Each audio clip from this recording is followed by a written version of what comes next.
Vivemos rodeados de respostas rápidas, mas talvez o mais importante na vida seja aprender a fazer melhores perguntas. Eu sou Alberto Azevedo e este é o podcast Entre Perguntas. Há uma imagem que cresceu connosco. A família. O pai, a mãe, 2 filhos, um cão, uma casa com jardim, toda a gente a sorrir para a fotografia. E reparem numa coisa, na fotografia ninguém está a discutir porque alguém deixou a toalha molhada em cima da cama. Ninguém acabou de dizer: já te pedi 3 vezes para tirares o lixo. Nem há um adolescente a responder: já vou, há 45 minutos. As fotografias de família são fantásticas.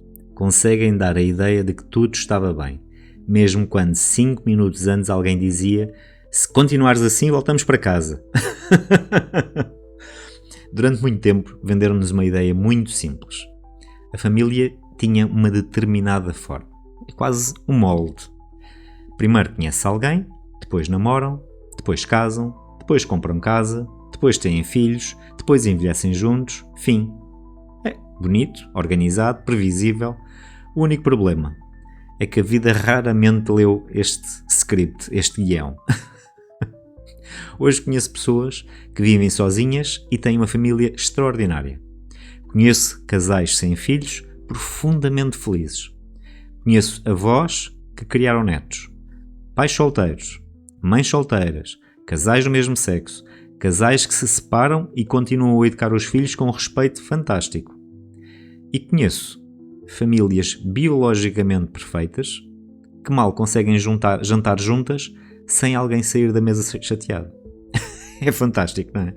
Por isso, talvez esteja na altura de fazermos uma pergunta diferente. O que é que faz verdadeiramente uma família? Sim, porque se fosse apenas o ADN, há pessoas que partilham o mesmo sangue e vivem como se fossem completas estranhas. E há pessoas sem qualquer ligação biológica que se escolheram todos os dias durante décadas. E eu acho curioso como usamos a expressão constituir família, como se antes disso ninguém tivesse família. Mas talvez hoje fosse mais correto dizer aprender uma nova forma de ser família. Porque há muitas famílias que não começam do zero. Elas começam a meio da história. Imagina, 2 famílias, ou melhor, 2 pessoas que se apaixonam. É bonito, é romântico, é o filme perfeito, só que na vida real ele tem uma filha de 12 anos.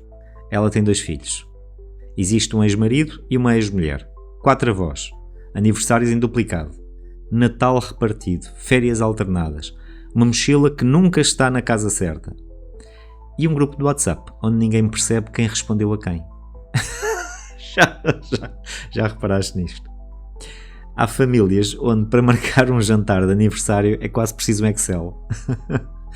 Este fim de semana não dá, esse também não, na próxima semana está com o pai, depois está com a mãe, depois vai para os avós, depois há o torneio de futebol, depois há a festa na escola, no fim. O jantar acaba por acontecer em novembro e o aniversário foi em março. Mas sabes o que é que mais me impressiona? É que, apesar de toda esta complexidade, continuamos a comparar estas famílias com um modelo que já não representa a realidade de muitas pessoas. É quase como se existissem famílias de primeira e famílias de segunda. Como se algumas precisassem constantemente justificar a sua existência. E isto parece-me profundamente injusto. E há uma frase que eu gosto bastante. Nenhuma família é simples quando a conhecemos por dentro. Nenhuma. Há apenas famílias que escondem melhor a confusão. Todas têm regras que são invisíveis. Todas têm hábitos estranhos. Todas têm histórias que só fazem sentido para quem lá vive. Há famílias onde toda a gente fala ao mesmo tempo e se alguém espera pela sua vez, nunca mais consegue dizer nada. E noutras, há um silêncio tão grande ao jantar que mastigar uma cenoura parece um espetáculo de percussão. E cada uma acha que eu até é esquisita. A verdade Nenhuma é esquisita. Só aprenderam maneiras diferentes de estar juntas. Agora, imagina o que acontece quando duas famílias completamente diferentes passam a ser uma só. Numa casa, o Natal era no dia 24. Na outra, era no dia 25. Numa, abriam-se os presentes à meia-noite. Na outra, às 9 da manhã. Numa, o almoço de domingo durava 5 horas. Na outra, ao fim de 40 minutos, já toda a gente estava a lavar a louça. E depois, admiramos-nos quando existem pequenos conflitos. É claro que existem, porque... E atenção, estes conflitos não é porque alguém esteja errado, mas porque cada pessoa chega com um mapa diferente daquilo que significa ser família. Há um papel que eu acho que raramente recebe o reconhecimento que merece, que é aquilo que se chama de o padrasto ou a madrasta. E pensa bem, são das poucas pessoas no mundo a quem muitas vezes é pedido amor antes de existir história. Não estiveram na gravidez, não estiveram nos primeiros passos, não ouviram as primeiras palavras, chegam quando a história já começou e muitas vezes carregam uma expectativa enorme. Tens de gostar, tens de educar, tens de compreender, tens de encontrar o teu lugar, mas qual lugar? É que ninguém lhes entrega um manual. Aliás, se algum dia escreverem um manual para famílias reconstruídas, a primeira página devia dizer apenas: respirem, vai correr tudo ao ritmo possível. E os filhos? Também ninguém lhes pergunta se estão preparados.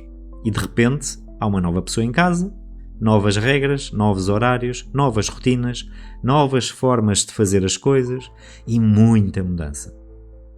Por isso, talvez a pergunta nunca devesse ser: porque é que ainda não gostam uns dos outros? E talvez fosse: será que já tiveram tempo para se conhecer? Porque há relações que não se constroem com tempo, constroem-se com presença. Eu, ao longo dos anos, tenho conhecido histórias muito diferentes e há uma coisa que eu aprendi. As famílias mais felizes não são as que parecem perfeitas. São aquelas onde existe espaço para cada pessoa ser quem é.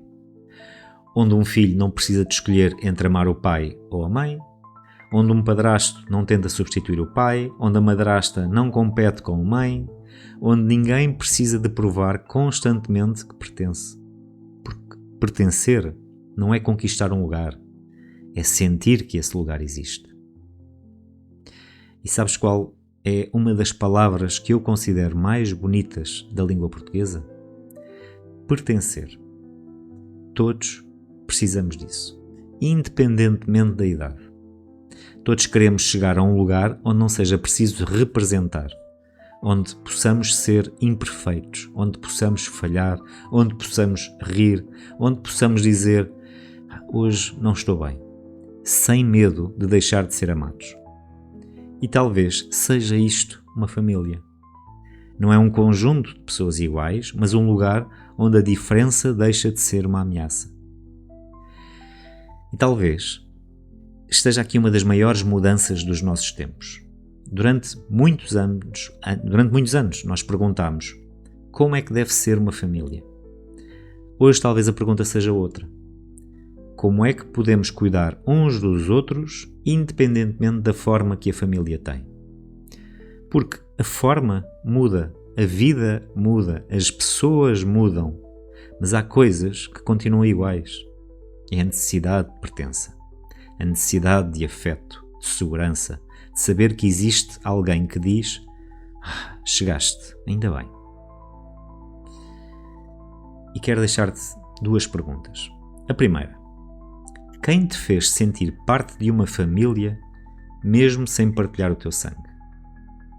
E a segunda: na tua casa, as pessoas sentem que têm de impressionar ou sentem que podem simplesmente ser elas próprias? Talvez a verdadeira medida de uma família nunca tenha sido a fotografia. Talvez tenha sido sempre a forma como cada pessoa se sente quando a porta de casa se fecha. Obrigado por estares desse lado. Eu sou Alberto Azevedo e este foi mais um podcast Entre Perguntas, e no próximo episódio vamos fazer uma pergunta desconfortável, daquelas que quase ninguém faz. Quem é que decidiu quem tu ias ser?